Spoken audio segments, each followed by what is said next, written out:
because ang daming sa simula, ang daming pumasok na tambay. Pero yung mga tambay mo yun, do you think nag-stay sila ng ano, ng 2 hours, 3 hours?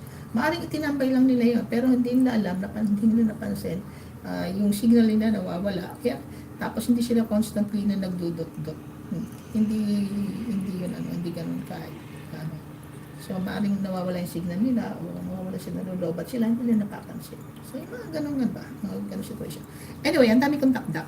Maraming salamat po sa mga tumabay, nagtiyaga na magstay dito sa aking live. At, ayun po, magkita-kita ho tayo kung kailan ulit ako maisipang mag-live. Wala po akong definite na oras na kung kailan ako magla-live. Basta, pag naisipang mag-live at kung kailan pwedeng isingit, ako ay magla-live. Alright?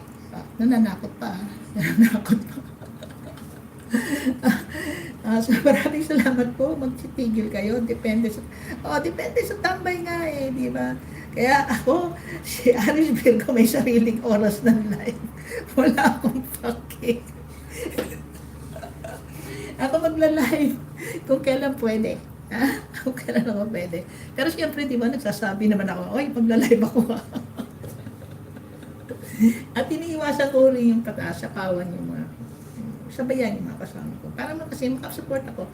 Ano ako makakasupport kung kasabay ko kayo? Di ba? Kung sasabayan ko kayo. Hindi na makakasupport, di ba? Buti na lang 5 accounts ko. Anyway, may 21. Oh, hindi na tao yan. Mga marites yan.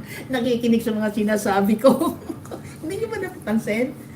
Tuwing mag-e-end ako, dumadami ako. Dumadami ang nakatambay sa akin. Nakikinig sa mga sinasabi ko. Baka may nga nagre-record pa dyan.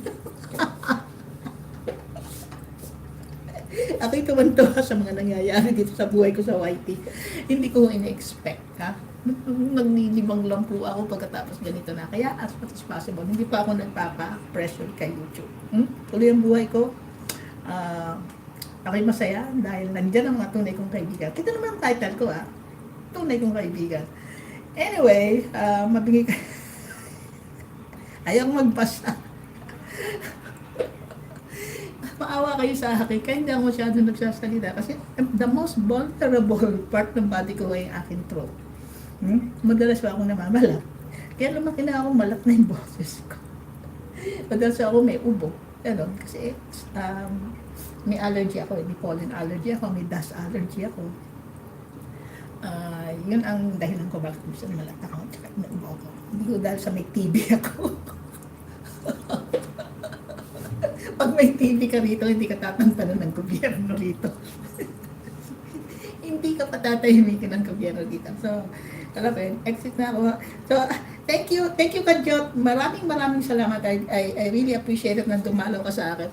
And I apologize. Hindi ako nakakasupport masyado, hindi ako nakapadalo sa mga live niyo. Kasi hindi ko na nakikita kaya. Hindi dahil sa hindi kayo nagda-live, hindi kayo dumadaan sa akin. Because hindi ako tumitingin. Kaya hindi ko kayo nakikita. Kasi hindi na ako tumitingin. Kasi pag nakita ko kayo at hindi ko kayo natambayan, nagigilty ako. Hindi ko tumambay, nakita mo, naka-live, diba? Diba, ganun ako eh. Kaya hindi na ako titingin. Anyway, sabi nga nila, hindi lang sa pagtambay napapakita ang suporta ng isang tao sa kanyang kaibigan na vlogger. Di ba? Maraming paraan para mapakita ang iyong suporta. Katulad ng magpalipad ka ng pambili ng candy, magpalipad ka ng pambili ng katol, magpalipad ka ng pambili ng pandesal at kape, at higit sa lahat magpalipad ka na panghulog sa alkansya. At nasumildo naman yung mga yan. Kasi ako sa sweldo na eh. Sila hindi pa. Ayan, masakit sa mata. Ano masakit sa mata? So, yun lang po. Anyway, Kajot, bawi-bawi ako sa iyo, ha? Alam mo na yun. Maraming paraan para makabawi. Alam mo naman, makaway-kaway ang mga card dyan. Sige, magpaalam na ako at habang-haba nito, ako magbibihis pa. So, thank you po and enjoy your evening. Ingat po kayong lahat dyan. Huwag masyadong dibdibin ng YT. Ano lang yan. Dapat libangan lang natin yan. At isa one way para makahanap ng iba pang kaibigan. Guys, you take care.